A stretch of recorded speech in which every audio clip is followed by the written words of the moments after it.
بسم اللہ الرحمن الرحیم۔ السلام علیکم محترم ناظرین، سلطان صلاح الدین ایوبی کی تاریخ پر مشتمل سیریز دیکھنے کے لیے چینل کو سبسکرائب ضرور کر لیں۔ گزشتہ اقساط دیکھنے کے لیے چینل پر پلے لسٹ کا وزٹ کریں۔ ویڈیو کو لائک اور شیئر ضرور کیجیے۔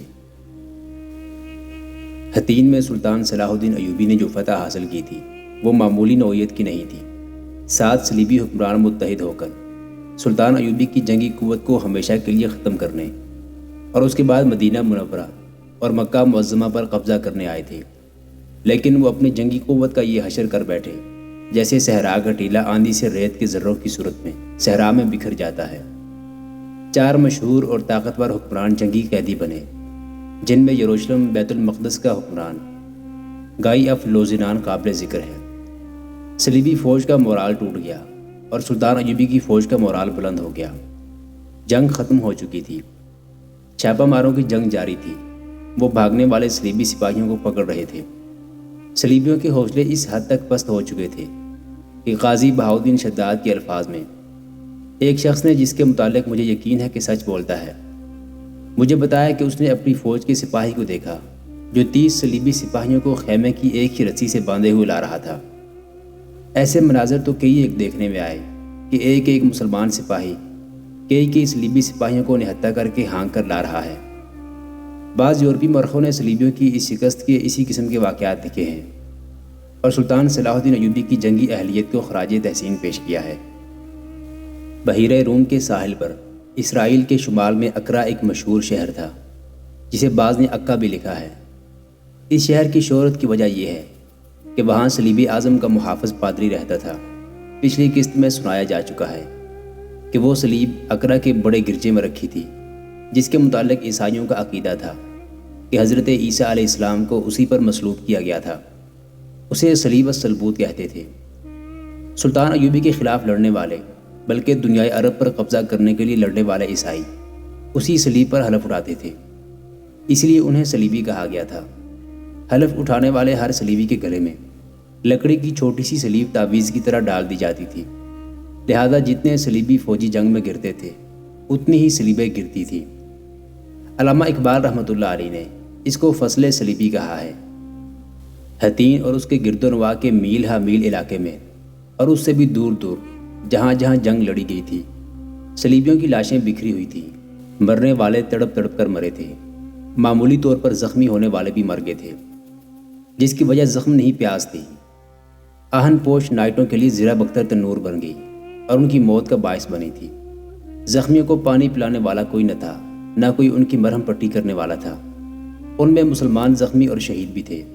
انہیں رات مشعلوں کی روشنی میں اٹھا لیا گیا تھا۔ آج کے دور کا ایک مورخ انٹونی ویسٹ اس دور کے مورخوں کے حوالے سے لکھتا ہے کہ حطین کے میدان جنگ میں لاشوں کی تعداد 30,000 سے اوپر تھی۔ لاشیں اٹھانے کا کوئی انتظام نہ کیا گیا۔ ان کے جو ساتھی زندہ رہے وہ جنگی قیدی ہو گئے یا تیتر بتر ہو کر بھاگ گئے تھے۔ انٹونی ویسٹ نے لکھا ہے کہ ان لاشوں کو مردار خور پرندوں اور درندوں نے کھایا۔ مردار خور اتنے نہیں تھے جتنی لاشیں تھیں۔ بہت سی لاشیں چند دنوں میں ہڈیوں کے سالم ڈھانچوں میں بدل گئیں۔ بلندی سے دیکھنے والے کو حد نگاہ تک زمین ہڈیوں کی وجہ سے سفید نظر آتی تھی۔ ان ہڈیوں میں ہزاروں چھوٹی چھوٹی صلیبیں بکھری ہوئی تھیں، جیسے پکی ہوئی فصل سے پھل گر کر خشک ہو گیا ہو۔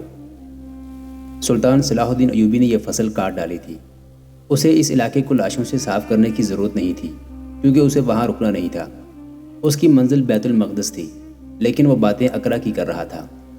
اکرا کے متعلق ہم بتا چکے ہیں کہ صلیب الصلبوت کی بدولت اسے وہی مقام حاصل ہو گیا تھا جو ہمارے لیے مکہ معظمہ کا ہے۔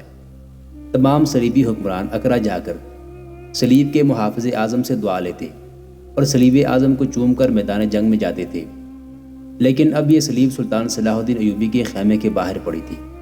اس کا محافظ اعظم پادری مارا جا چکا تھا۔ یہ بھی ایک وجہ تھی کہ صلیبی دل چھوڑ بیٹھے تھے۔ ہمیں اب سیدھا اکرا پر یلغار کرنی ہے۔ سلطان ایوبی نے اپنے سالاروں اور نائب سالاروں سے کہا، اللہ کا شکر ادا کرتا ہوں کہ مجھے پورا محفوظہ استعمال کرنے کی ضرورت نہیں پڑی۔ اس نے سب پر نگاہیں دوڑائیں اور مسکرا کر کہا، یہ نہ سمجھو کہ مجھے آپ کی اور آپ کے دوستوں کی تھکن کا احساس نہیں، اس کا اجر تمہیں اللہ دے گا۔ تمہارا حج مسجد اقصی میں ہوگا۔ اگر ہم یہاں آرام کرنے بیٹھ گئے تو صلیبی کہیں جمع ہو کر تازہ دم ہو جائیں گے۔ میں انہیں زخم چاٹنے کی بھی مہلت نہیں دینا چاہتا۔ سالار قدرے حیران ہوئے۔ انہیں توقع تھی کہ سلطان بیت المقدس کی طرف پیش قدمی کا حکم دے گا، مگر اس نے اقرا پر حملے کا ارادہ ظاہر کیا۔ اس کے پیچھے صلیب السلبوت رکھی تھی۔ اس نے صلیب کو دیکھا اور کچھ دیر دیکھتا رہا۔ حاضرین پر خاموشی طاری رہی۔ اس نے اچانک تیزی سے سالاروں کی طرف گھوم کر کہا، میرے رفیقو، یہ دو عقیدوں کی جنگ ہے۔ یہ حق اور باطل کا تصادم ہے۔ اس صلیب پر جمع ہوا خون دیکھو۔ یہ خون حضرت عیسیٰ علیہ السلام کا نہیں۔ یہ خون اس پادری کا نہیں جسے عیسائی دنیا اس صلیب کا محافظ مانتی تھی، اور یہ خون ان راہبوں کا بھی نہیں جنہوں نے یہ اتنی بڑی صلیب میدان جنگ میں اٹھا رکھی تھی۔ وہ سب اللہ کے سپاہیوں کے ہاتھوں مارے گئے ہیں، لیکن یہ خون ان میں سے کسی کا بھی نہیں۔ یہ باطل کا خون ہے، یہ بے بنیاد عقیدے کا اور یہ انسانوں کے بنائے ہوئے نظریے کا خون ہے۔ سلطان ایوبی کی آواز میں جذبات کا جوش پیدا ہو گیا۔ اس نے کہا، میں ہر جنگی مہم جمعہ کے روز شروع کرتا ہوں، پیش قدمی جمعہ کے روز کرتا ہوں۔ جمعہ مبارک دن ہے۔ میں ہر مہم کی ابتدا جمعہ کے خطبے کے وقت کیا کرتا ہوں، کیونکہ یہ وقت قبولیت عزتی کا ہوتا ہے، اور جب تم دشمن سے لڑ رہے ہوتے ہو تم پر تیروں کا میم برس رہا ہوتا ہے، دشمن کی منجنیقیں تم پر آگ اور پتھر برسا رہی ہوتی ہیں۔ اس وقت قوم کے ہر فرد بشر کے ہاتھ اللہ کے حضور تمہاری سلامتی اور فتح کے لیے اٹھے ہوئے ہوتے ہیں۔ تم نے دیکھا نہیں کہ میں نے کوچ جمعہ کے روز کیا تھا، اور اس جنگ کی ابتدا بھی جمعہ کے روز کی تھی، اور تم فاتح ہو، تمہیں اللہ کی خوشنودی حاصل ہے۔ یہ ہمارے عظیم عقیدے اور نظریے کی فتح ہے۔ یہ چاند ستارے اور 24 صلیب کا مارکا تھا جو چاند ستارے نے جیت لیا۔ میں تم سے یہ باتیں کیوں کہہ رہا ہوں؟ اس لیے کہ تم میں سے کسی کے دل میں اپنے عقیدے کے متعلق کچھ شک ہو تو وہ رفع ہو جائے، اور تم اللہ کی رسی کو اور زیادہ مضبوطی سے پکڑ لو۔ تم شاید حیران ہو رہے ہو کہ میں نے اقرا پر حملے کا فیصلہ کیوں کیا ہے۔ جذباتی لحاظ سے اس کی وجہ یہ ہے کہ صلیبیوں نے ایک بار مدینہ منورہ اور مکہ معظمہ کی طرف پیش قدمی کی تھی۔ شہزادہ ارناط مکہ معظمہ سے صرف 2 کوس دور رہ گیا تھا۔ میں نے ارناط سے مکہ معظمہ کو بری نظر سے دیکھنے کا انتقام لے لیا۔ اب مجھے صلیبیوں کے حکمرانوں اور نائٹوں سے انتقام لینا ہے۔ اقرا ان کا مکہ ہے، میں اسے تہہ تیغ کروں گا۔ مسجد اقصیٰ کی جو بے حرمتی ہو رہی ہے میں اس کا انتقام لوں گا، اور جنگی لحاظ سے بیت المقدس سے پہلے اقرا پر قبضہ کرنا اس لیے ضروری ہے کہ اس سے صلیبیوں کے حوصلے پست ہو جائیں گے۔ سلطان ایوبی نے بہت بڑا نقشہ جو اس نے اپنے ہاتھ سے بنا رکھا تھا کھول کر سب کے آگے پھیلایا اور ہتھین پر انگلی رکھ کر کہا، تم اس وقت یہاں ہو۔ وہ اپنی انگلی اس طرح اقرا تک تیزی سے لے گیا جیسے اس نے کچھ کاٹنے کے لیے خنجر کی نوک چلائی ہو۔ کہنے لگا، میں صلیبیوں کے حکمرانوں کو 2 حصوں میں کاٹ کر ان حصوں کے درمیان آ جاؤں گا۔ اقرا پر قبضہ کر کے میں ٹائر، بیروت، حیفا، اسکلان اور چھوٹے بڑے تمام ساحلی شہروں اور قصبوں کو تباہ و برباد کر دوں گا۔ کسی بھی صلیبی کو، خواہ وہ فوجی ہے یا غیر فوجی، ان علاقوں میں نہیں رہنے دوں گا۔ ساحلی علاقوں پر قبضہ اس لیے بھی ضروری ہے کہ یورپ کی کچھ اور بادشاہیاں ایسے صلیبی بھائیوں کی مدد کے لیے اپنی فوجیں، مال و دولت اور جنگی سامان بھیجیں گی۔ ساحل تمہارا ہوگا تو دشمن کا کوئی بحری جہاز ساحل کے قریب نہیں آ سکے گا۔ یہاں سے ہم بیت المقدس کی طرف پیش قدمی کریں گے۔ ہمیں جنگ جاری رکھنی چاہیے۔ اگر آپ فلسطین، موجودہ اسرائیل اور لبنان کا نقشہ دیکھیں تو آپ کو جھیل گلیلی کے کنارے پر ہتین اور اس کے بالمقابل سمندر کے کنارے اقرا نظر آئیں گے۔ جنوب میں یروشلم بیت المقدس ہے۔ ہتین سے اقرا 25 میل اور ہتین سے بیت المقدس 70 میل ہے۔ آج کے لبنان اور فلسطین پر صلیبی قابض تھے۔ مورخ لکھتے ہیں کہ سلطان صلاح الدین ایوبی نے پلان بنایا کہ ہتین سے اقرا تک اس طرح پیش قدمی کرے گا کہ راستے میں آنے والے علاقوں پر قبضہ کرتا جائے گا اور وہاں کے صرف مسلمان باشندوں کو وہاں رہنے دے گا اور صلیبیوں کو وہاں سے نکال دے گا۔ جنگی علوم کے ماہرین نے اسے نہایت عمدہ پلان کہا ہے۔ سلطان ایوبی نے یہ پلان صلیبیوں کی جنگی قوت کو 2 حصوں میں کاٹنے کے لیے ہی بنایا تھا۔ اس کی فوج صلیبیوں کے مقابلے میں صلیبیوں کے اتنے زیادہ جانی نقصان کے باوجود کم تھی، لیکن اس کی جنگی چالیں صلیبیوں سے برتر اور نقل و حرکت کی رفتار بہت تیز تھی۔ اقرا کا دفاع بہت مضبوط ہے۔ سلطان ایوبی نے اپنے سالاروں سے کہا، ہمارے جاسوسوں نے بتایا ہے کہ وہاں جوان اور تندرست مسلمان باشندے قید میں پڑے ہیں۔ عورتیں اور بچے بھی قید میں ہیں۔ وہاں کے عیسائی شہری شہر کے دفاع میں جان کی بازی لگا کر لڑیں گے۔ چونکہ مسلمان قید میں ہیں اس لیے وہ اندر سے ہماری کوئی مدد نہیں کر سکیں گے۔ میں لمبا محاصرہ نہیں کرنا چاہتا، تمہاری یلغار طوفانی ہونی چاہیے۔ اقرا تک ہماری پیش قدمی کی حفاظت چھاپا مار کریں گے۔ پیش قدمی پھیل کر ہوگی، راستے میں کوئی بستی آباد نہ رہے، مگر سپاہی مال غنیمت کے لیے رکے نہیں۔ اس کام کے لیے الگ جیش مقرر کر دیے گئے ہیں۔ اقرا میں مسلمانوں کی حالت یہ تھی کہ کوئی بوڑھا یا اپاہج مسلمان آزاد ہوگا، باقی سب دہشت زدگی کی زندگی گزار رہے تھے۔ بہاؤالدین شداد نے ان مسلمانوں کی تعداد جو قید میں تھے 4000 سے زائد لکھی ہے۔ شداد کے علاوہ اس دور کے 2 وقائع نگاروں نے 5 اور 6000 کے درمیان لکھی ہے۔ دوسرے لفظوں میں یہ کہہ لیں کہ اقرا مسلمانوں کے لیے قید خانہ تھا۔ کسی مسلمان کی بہو بیٹی کی عزت محفوظ نہیں تھی۔ صلیبیوں کا مقصد یہ تھا کہ مسلمان چلتی پھرتی لاشیں بن کے رہ جائیں اور ان کے بچوں میں مذہب اور قومیت کا احساس ہی پیدا نہ ہو۔ وہاں کی مسجدیں ویران ہو گئی تھیں۔ 4 جولائی 1187 عیسوی کے بعد وہاں کے مسلمانوں پر صلیبیوں نے ظلم و تشدد کا اضافہ کر دیا۔ گھروں میں جو مسلمان تھے انہیں بھی ہانک کر کھلے قید خانے میں لے گئے۔ یہ ایک طرح کا بیگار کیمپ تھا۔ وہاں مسلمانوں سے مویشیوں کی طرح کام لیا جاتا تھا۔ 5 جولائی 1187 عیسوی کے بعد انہیں کام کے لیے باہر نہ نکالا گیا اور ان پر پہرا اور سخت کر دیا گیا۔ اس سے ان بدنصیبوں نے اندازہ لگا لیا کہ صلیبیوں کو کہیں شکست ہوئی ہے یا اسلامی فوج نے شہر کا محاصرہ کر لیا ہے۔ عورتیں خدا کے حضور گڑ گڑانے لگیں، سجدوں پہ سجدے کرنے لگیں۔ قید خانے میں سسکیاں سنائی دینے لگیں۔ ماؤں نے ننھے ننھے بچوں کے ہاتھ پکڑ کر دعا کے لیے اٹھائے اور کہا، بیٹا کہو اللہ اسلام کو فتح دے، کہو میرے اللہ باہر کے مسلمانوں کو ہمت دے کہ ہمیں ظالموں کی بستی سے نکال لے جائیں۔ سینکڑوں بچے اور سینکڑوں عورتیں اللہ کے حضور دست بدعا تھیں۔ بچے اپنی ماؤں کو سسکتا دیکھ کر رونے لگے تھے۔ انہیں آہ و بکا سنائی دی اور اس کے ساتھ کوڑوں کے زناٹے بھی سنائی دینے لگے۔ سب سہم گئے۔ انہوں نے دیکھا کہ بہت سے قیدی لائے جا رہے تھے۔ یہ شہر کے وہ باشندے تھے جو گھروں میں تھے۔ ان کی عورتوں اور بچوں کو بھی ساتھ لے آئے تھے۔ ان پر کوڑے برسائے جا رہے تھے۔ 6-7 جولائی کی درمیانی رات آدھی گزر گئی تھی جب شہر میں ہڑبونگ بپا ہو گئی اور آگ کے شعلے کہیں کہیں سے بلند ہونے لگے۔ تیر اس کھلے قید خانوں میں بھی گرنے لگے۔ ان قیدیوں کے ارد گرد خشک خاردار جھاڑیوں کی گھنی باڑ بچھی ہوئی تھی اور رسوں کے جال بھی تنے ہوئے تھے۔ رات کو قید خانے کے ارد گرد جگہ جگہ مشعلیں جلا کر رکھ دی گئیں تاکہ قیدیوں پر نظر رکھی جا سکے۔ کسی قیدی نے باہر سے آیا ہوا ایک تیر اٹھا کر مشعل کی روشنی میں دیکھا تو اس نے چلا کر کہا، میں اس تیر کو پہچانتا ہوں، یہ اسلامی فوج کا تیر ہے۔ رسوں کے جال میں سے ایک تیر سنسناتا آیا جو اس قیدی کے سینے میں اتر گیا۔ یہ کسی صلیبی سنتری نے اس مسلمان کو خاموش کرنے کے لیے چلایا تھا۔ شہر جاگ اٹھا۔ شہر اور قلعے کی دیواروں پر بھاگ دوڑ اور شور میں اضافہ ہوتا جا رہا تھا اور کمانوں سے تیر نکلنے کی آوازیں بڑھتی جا رہی تھیں۔ باہر اللہ اکبر کے نعرے گرجنے لگے تھے۔ دھمک دھمک کی آوازیں بھی سنائی دینے لگی تھیں۔ یہ بڑے بڑے پتھر تھے جو سلطان ایوبی کی فوج کی منجنیقیں دیوار کے کسی ایک مقام پر پھینک رہی تھیں۔ یہ سلطان صلاح الدین ایوبی کا محاصرہ تھا، جو محاصرہ کم اور یلغار زیادہ تھی۔